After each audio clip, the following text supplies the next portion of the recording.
Tom went mad, Gilbert said. Schizophrenia or something, I think. He stopped leaving the place completely.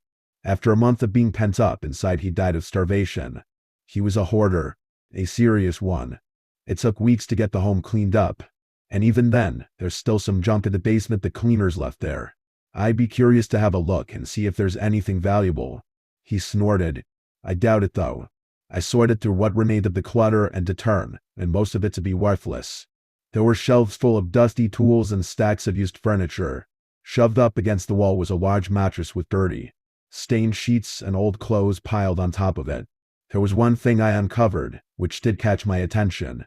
In the far back corner of the basement, something was hidden underneath a white sheet, a chest, turned back to face the wall. Within the chest, I discovered a diary and a stack of paintings. I skimmed through the diary first. Below, I've copied out some of the stranger entries as I read them. I had one of the oddest experiences of my life today. It started with a dream. From what I could recall, I was fleeing from something. I don't remember what it looked like. I know it was huge on a cosmic scale, and it wasn't supposed to exist. I'm not sure if that makes sense, but describing the thing at all is difficult for me. I woke up from the dream with my head throbbing and sweat covering my body. My throat was dry and raw. My ears were ringing. Something felt wrong. When I went outside the following morning, what I saw was bizarre. It looked like a bolt of lightning had struck the ground at the edge of the stretch of hayfields extending past my backyard. The immediate section of corn was blackened and withered. The corn further out, a sickly brown color. In the center of the circle, scorched and a hand-sized stone totem. Uncanny faces decorated each of its sides. They appeared almost but not quite human. Two were screaming. The other two bore grins which extended unnaturally wide. The piece of stone was stained on one side with a blotch of reddish brown. The previous homeowner took the totem back to his house and put it in the basement. The next couple of entries deliberated over various other aspects of his life. I was intrigued enough to keep skimming through the diary, and my curiosity was soon rewarded. Something happened to one of my paintings. I'm writing this down to help me understand it. I have owned the painting for years. It has been here since before my parents moved in. It's the type of thing you live with for such a long time you never really notice it. Yet now every time I sit in the room with it, I swear I can feel the painting watching me. He went on to describe the painting: old man sitting on a table with a walking stick in one hand, the other holding a pair of spectacles up to his eyes. When he had examined it closer, Tom noticed something about the painting had changed. The man looks different. He looks scared, and there is a long, tall shadow in the shadows behind him. Only barely visible, but it's definitely there. After a couple days, I took it off the wall and put it away in the basement. That was when I noticed the idol had fallen off the shelf and had been sitting on. It has shattered into several pieces. The idol no longer gave off the sense of malice it did when I found it. But that's not to say the feeling has gone. It hasn't. I went back down to the basement. I checked on both the remains of the idol and the watercolor painting. I previously described my discomfort being around the portrait of the old man, but that instinct is gone now. The painting itself appears normal again. Just an old man staring at the viewer with an expression suggesting him to be deep in thought. Upstairs I have a couple of other portraits hanging up around my house. One is of a little waterfall and a forest. Now out of the corner of my eye, I swear I can see something staring out at me from it between the trees within the painting. I thought it had to be my imagination, but when I succumbed to paranoia and took a closer look, I realized it wasn't. When I peered close enough, I caught the shadow of something tall in the trees, hunched over to the side at an odd and unnatural angle. More of the portraits in my house have been changed. These changes are both subtle and unnerving. What is stranger is that when one painting changes, the others change back. The shadow of the thing inside the waterfall painting has disappeared. I want to know if what is going on here can be explained rationally. And if it can't, I want to understand what the hell this thing is haunting me. I've thought about it, and I believe getting rid of the remains would be wisest. I can't emphasize enough how uncomfortable it is to share a house with it, the thing possessing my paintings, which must be somehow connected to the fetish. I hate being around the paintings once they've changed, and not so bad after they've changed back. But whichever painting possesses the visual anomalies feels alive. Not just alive, but hostile. I honestly feel like the thing inside the paintings despises me. I'm not overly superstitious, but I'd be an idiot to deny there was something evil about the idol I discovered out there. Getting rid of the idol didn't work. Getting rid of all of the paintings I've spotted changes and didn't work. It keeps switching between other portraits all around the house. The most recent one, it took possession of is a landscape portrait of a small, old-fashioned neighborhood from the 1930s. Something is staring out at me through one window, no more than a hazy blur in the grayness of the glass. I took it down and put it away with the other ones. The following entries described how it moved from one image to another. Tom subsequently developed a phobia of being around portraits and avoided them religiously, going as far as to lock every painting he owned away in his basement. His entries became less and less coherent. He discussed how his world was falling apart. The account he wrote painted a sad picture of a depressed and lonely man who needed help but didn't know how or where to get it. I could hardly make sense of the last couple entries. They read like the ramblings of a madman. I wasn't surprised, since Gilbert told me he had been diagnosed with multiple mental illnesses in the years leading up to his death. Tom scoured his house repeatedly looking for paintings. He claimed to discover different pictures hanging off of his walls every couple of weeks. It became a daily ritual to check his house to make sure no new ones had appeared. He was convinced something awful would happen if the wraith, as he had begun calling it, was left outside of his basement for too long. This was where the readable part of the journal ended. The remaining entries were impossible to make sense of. I took the journal upstairs and sorted through the paintings. They were the same ones the author described. The one at the bottom of the pile was a depiction of a procession of gaunt soldiers from what looked to be WWW2, trudging over the remains of a weathered battleground. The soldiers' eyes were fearful and haunted, their faces stark white. This photo scared me in an inexplicable way. The longer I looked at it, the more mad and deranged the faces of the soldiers appeared. The sensation I felt while around it mirrored the one the author had described, a steadily growing sense of uneasiness which made it difficult to gaze upon the painting for too long. One of the first things I did with the portrait was take a photo of it on my phone. Tom had done the same thing a couple of times previously and made a dubious claim. According to him, the effects the portrait had on him didn't extend to photos of it, no matter how many he took. He was right. The portrait looked distinctly different on camera. The faces of the soldiers appeared more grim rather than haunted, and the one furthest to the back of the procession wasn't grinning in a deranged way. He was in the original picture. I took a couple more photographs. Still not quite able to believe it, but they all showed the same thing. At a housewarming party, I showed the war portrait to some friends. They each shared my discomfort when they looked at it. Some of them didn't get the feeling of dread I described immediately, but one by one they each succumbed to it. When I showed them the photos, they confirmed the differences I noticed were real. They complimented me on my photo editing skills, and I had to explain to them that I didn't do any of this. When I proved the fact by taking another photograph, one of my friends came up with an interesting theory. He suggested a special kind of paint could have been used to make the painting appear different in the light of the camera as a picture was being taken. Keen to get to the bottom of the mystery, I began testing some of the other claims made by Tom in his diary. I placed the WW to portrait next to a collection of creepy photos I'd found online and printed out. The first time it happened was with a photo of a pale, angular face leering out of a dark background. I couldn't say precisely when it occurred, but the wraith took possession of the photo. What had once been a piece of paper with a generic scary image printed on it was now a dark, almost oppressive presence lying on my desk beside me. Something else happened, too. The WW to portrait changed subtly. The soldiers' faces now looked like they did in the photos I took of the portrait.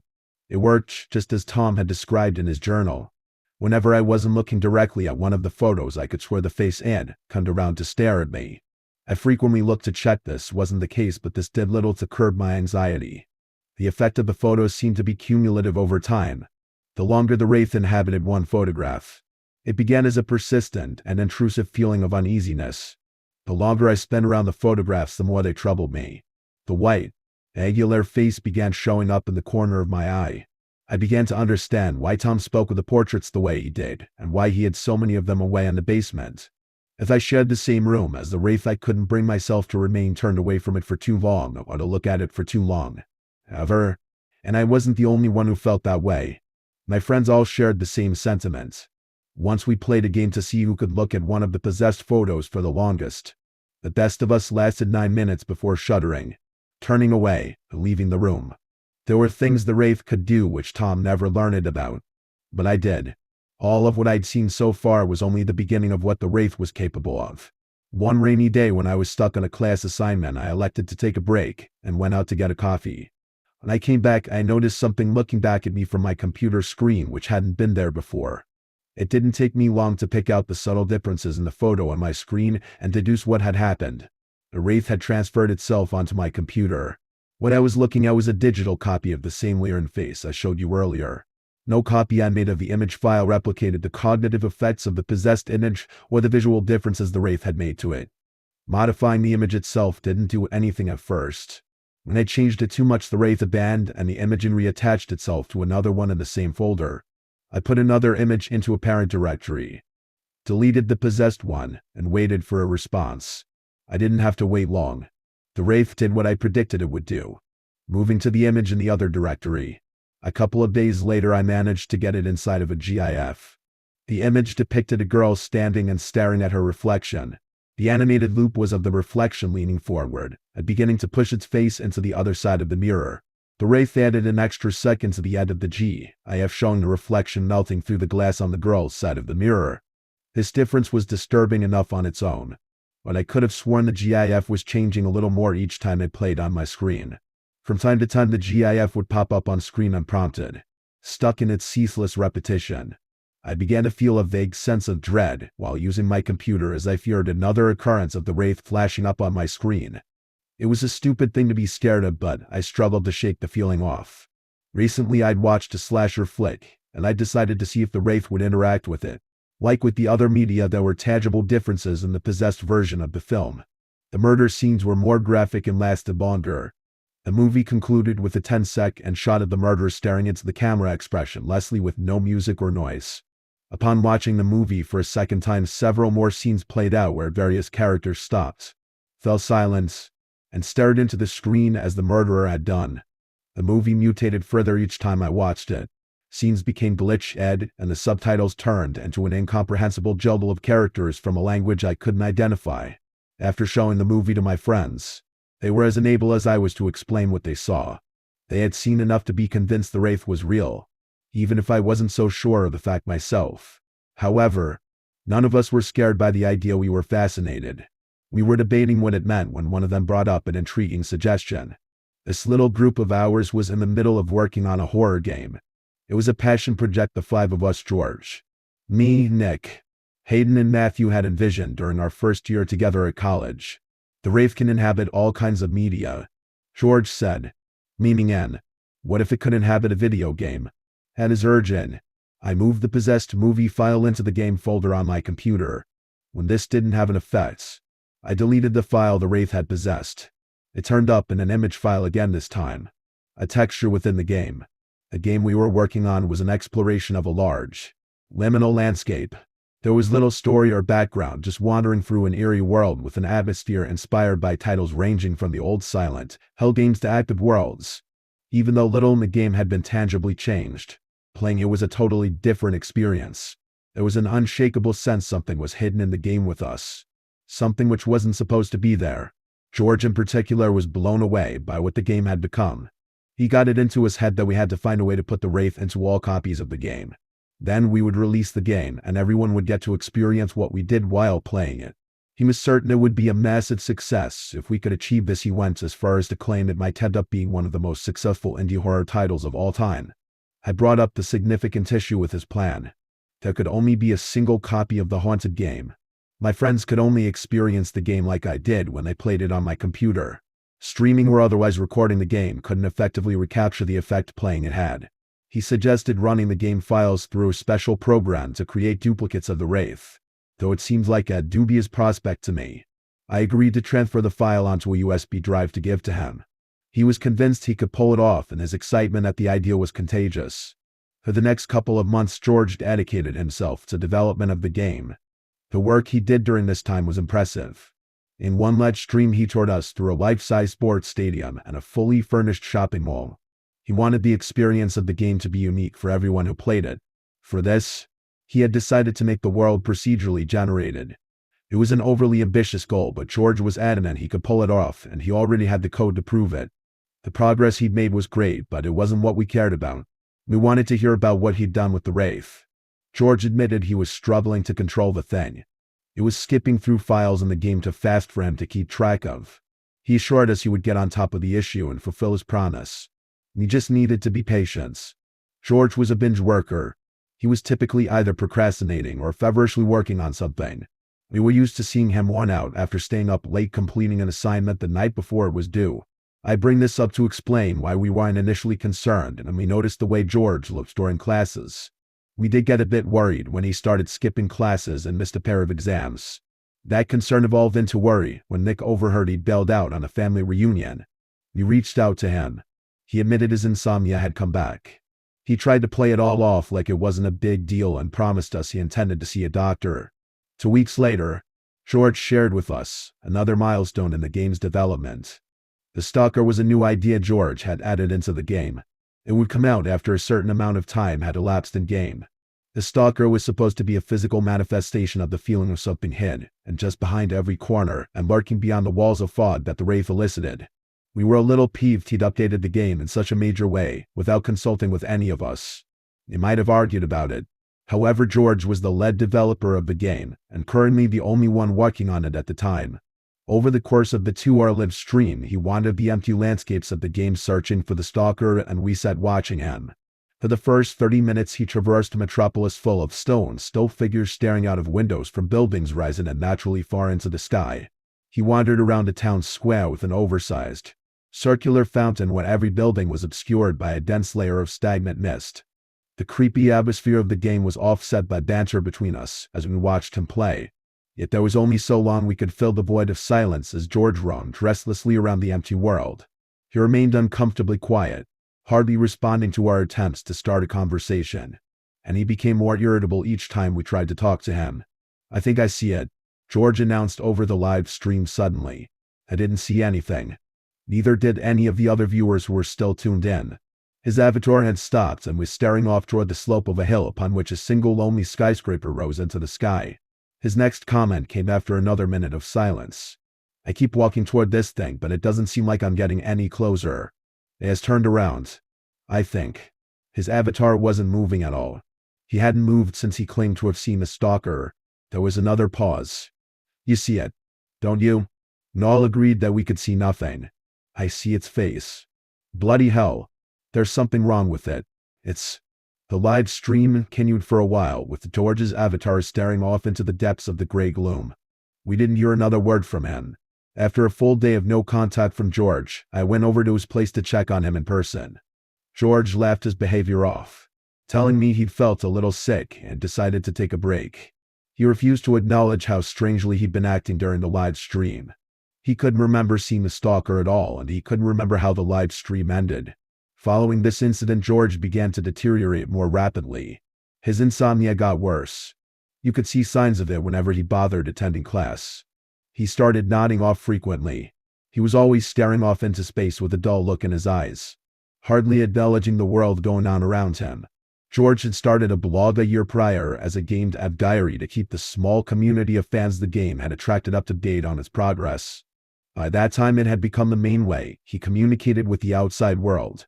"I'm sorry for all the delays in releasing the alpha. Development has been complicated by bugs and some other personal issues going on in my life. A lot of you have been asking, who is the Stalker?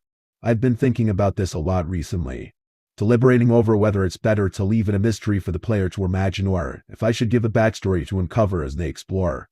I would appreciate your input on this. I'm hoping to release an update to the demo to show off some of the new stuff I've patched in. I'm looking for platesers. Tell me you hate the game if you want. I just want to hear some honest input from people. I had a dream last night. In the dream, I was wandering around in circles inside a city. It soon dawned on me that I was stuck inside the game.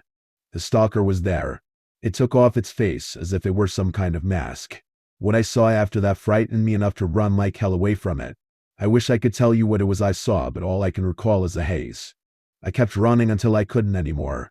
When I stopped and checked behind me, the Stalker was gone. Then somehow I was back where I began my journey. I started to walk again for whatever reason. As is the case many times in dreams, I was unable to control my own actions. Later, I found myself at the tall building where I first saw the Stalker, and the events of the dream repeated themselves. I was confronted with the entity again. It took off its face, and I saw what lay beneath. And I ran in terror. This cycle repeated over and over.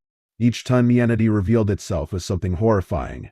Though once again, I can't remember its appearance. I couldn't tell you if it had a different face each time or the same one.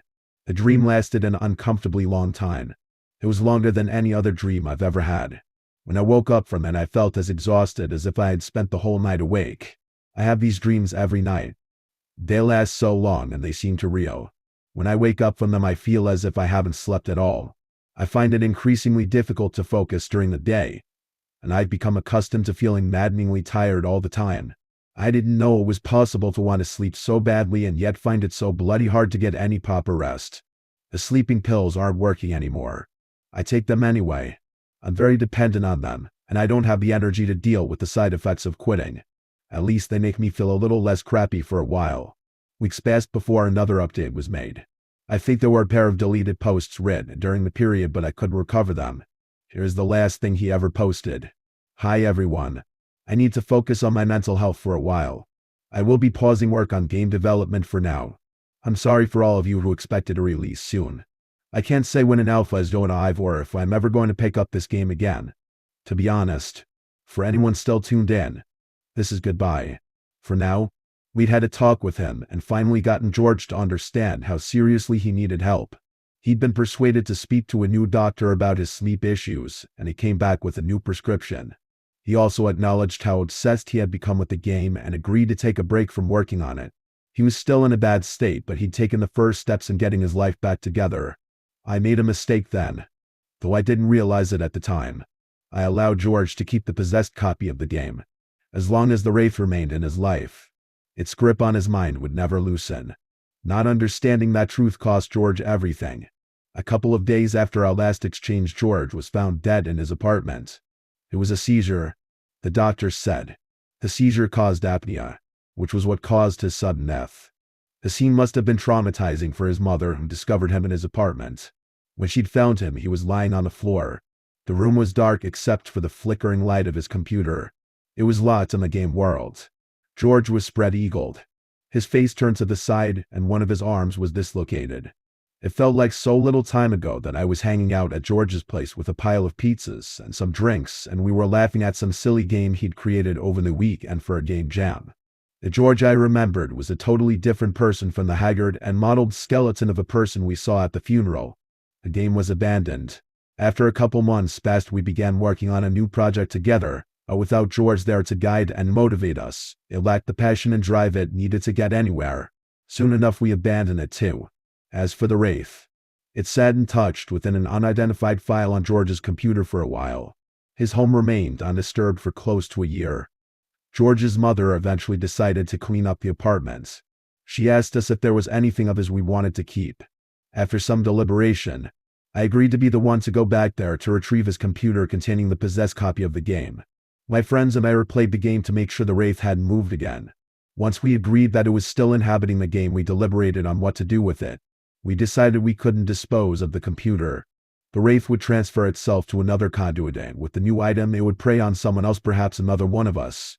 After some debate, we agreed to have it sealed away instead.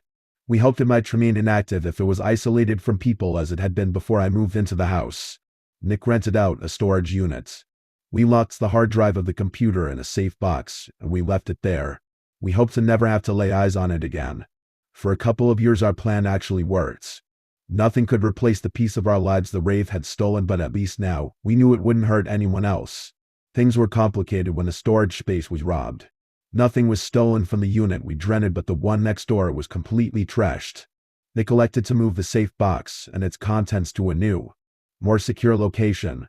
Just in case, he said. Somewhere along the journey moving it, I believe the wraith abandoned and the hard drive and attached itself to something in Nick's car. From there, it followed him home and silently slipped into his life. We didn't figure out this had happened until much later. Since graduating college, Nick had become a successful voice actor. He found roles in some video games and a couple of minor TV shows. Nick was also an aspiring ventriloquist, something he picked up from his father. His father had been a semi-popular ventriloquist during his time, and Nick liked to talk about continuing his legacy. It should be noted Nick had never been great at ventriloquism. He was convinced he was good at it, but he really wasn't. He loved doing acts on stage, but very few could sit through the performances and feel entertained the way he entertained himself. He had a very off-brand kind of humor that only he seemed to understand. and he didn't take criticism of his acts very well.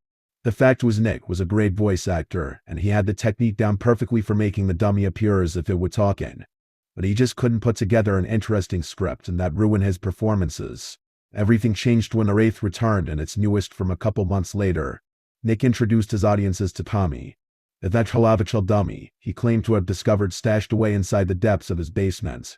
Nick played the role of a submissive character to the dummy, who subjected him to sharing with the audience embarrassing and controversial stories of their years spent together. It was a new kind of act and quite different from the material he relied on previously. And it worked out great. The new content was engaging and funny, and it stood him out from his competitors. In a couple of weeks he had gone from being a local bar performer to a local sensation. I knew the first time I saw him perform with Tommy in person that something was wrong with the dummy. I wasn't the only one who felt that way. Either. My friends shared my suspicions. My fear was all but confirmed after we visited Nick in person after one show. When I looked into the dummy's dead, white eyes, I sensed something staring back at me. I felt the same way I did when I played our unfinished game, and the way I felt being around the possessed portraits. Nick patiently explained that we were silly to be worried about him. The dummy wasn't possessed or haunted, he said with a chuckle. He'd convinced himself everything that happened with George was a result of a mental health crisis, and the Wraith never really existed in the first place. The more we pushed him, the more irritable he became. He laughed at us. He called us crazy and claimed we were jealous of his success. He told us we were all pathetic, and then threatened to stop speaking to us if we didn't drop the issue. We were still arguing with one another about how to get him to see sense when an unexpected opportunity presented itself. A few weeks later, Nick asked me to review a new act he was working on. I was the only one on good terms with him at the time, but I managed to convince Nick to allow his friends to come over so they could apologize to him in person for the previous fight. The three of us had agreed to try something more radical. When we came over to visit Matthew and Haddon, once they both convinced Nick of their remorse, we asked to see his newest stats, and he settled in to show it to us. The moment he got the dummy out, we sprung into action. His reaction was comical. He refused to give up on his act as we tried to snatch Tommy out of his hands. The dummy begged him for help as we tried to wrestle it away from him. It started laughing as he chased us through the house, its jaw swinging up and down as Nick ran after us. Nick was making the hysterical laughing sound and yet simultaneously wore a completely horrified expression on his face. Once we made our escape, we smashed it into pieces with a hammer and threw the remains into the trash. The very next day Nick was back on stage with the same dummy, which didn't have a scratch on it, acting like nothing had happened. He refused to speak to any of us again after that. We returned to researching the origins of the entity, hoping to find a way to get rid of the source of our problems. I won't get into this much because it was a futile exercise. When we asked for help online, the responses we got ranged from disbelieving to making fun of us. We talked to the people who claimed they could help us, but they both turned out to be trolls. That was about the extent of it. The Wraith was manipulating Nick, I suspected. It gave him a taste of fame and success like he'd never experienced before and got him drunk on it. He quickly became dependent on the dummy since he couldn't perform without it. Over time, Nick's performances became increasingly disturbing and provocative. I continued to see them sporadically after our fallout, still convinced I could somehow get through to him. They were difficult to sit through. He knew certain things about the audience, who he frequently interacted with. The interactions he shared with people left many uncomfortable or offended. Others were entertained by his uncanny abilities and provocative personality. I saw people who were in hysterics after watching his performances and talked to others who were religious, fanatic fans of his. As its grip over his mind tightened, Nick began to talk to the dummy outside of shows. This was first spotted by his family, but it became obvious to everyone else around him in time. He had begun taking it with him wherever he went. Near the end, his brother claimed he never saw Nick without Tommy latched onto him. They had become his permanent companion, a part of him. This behavior didn't do wonders for his reputation, but by then he had accumulated a loyal band of followers who didn't care how eccentric and messed up he acted. The Wraith gave him a success he dreamed of since he was a child, but it so at an unspeakable price. As for what happened to Nick, we never figured out a way to help him. The last place he was ever seen was somewhere strange called the Grand Circus of Mysteries. He worked there for a while as one of the star performers before inexplicably disappearing off the face of the earth following a particularly disturbed act. The dummy left with him, but I had no doubt the thing living inside it was still lurking out there somewhere. I lost track of the entity for a while after it had finished with Nick. I assumed it had gone on to haunt somebody else's life. Personally, I wanted nothing more to do with it. My remaining moved out of town and I soon lost contact with them. I think we all felt responsible for failing Nick, and we saw each other as reminders of this failure. It was better for all of us if we put the past behind us and moved on with our separate lives. I was watching the news one day some years later. The anchor began discussing a sinkhole, which had appeared in a stretch of desolate plains outside of my hometown. They described it as a black hole in the ground which sucked in all the light from around it. I visited the place in person a couple days later. By then, half the people in town had gone over to take a look. I approached close enough to lean over and look down into the depths of the cave. When I gazed into the abyss, I felt something deep within staring back up at me. There I fell into a kind of daze. I felt as if I were falling into the blackness. The world around me became unreal at distance. My wife, who'd gone out there with me, claimed I stood over the hole for over a minute, swaying slightly as I stared down into it. It was her who broke me out of my trance. She had to slap me several times before I returned to my senses. By then, I was leaning over far enough that she swore I was about to fall in. I'd been keeping track of the sinkhole since I visited it. I heard a group of kids dared someone to venture inside shortly after I went there. Jeff, I believe his name was. He reappeared a couple of days later with no recollection of having gone missing. I saw an older version of this boy in the news the other day. Nearly 10 years later, after I heard about what he did, I figured it was time for me to finally get this story out there. I'm guessing the wraith has moved on from him by now. Perhaps it returned to the sinkhole. Or maybe it has attached itself to a new conduit. Wherever it is, I don't doubt it is searching for another victim. Stay safe out there.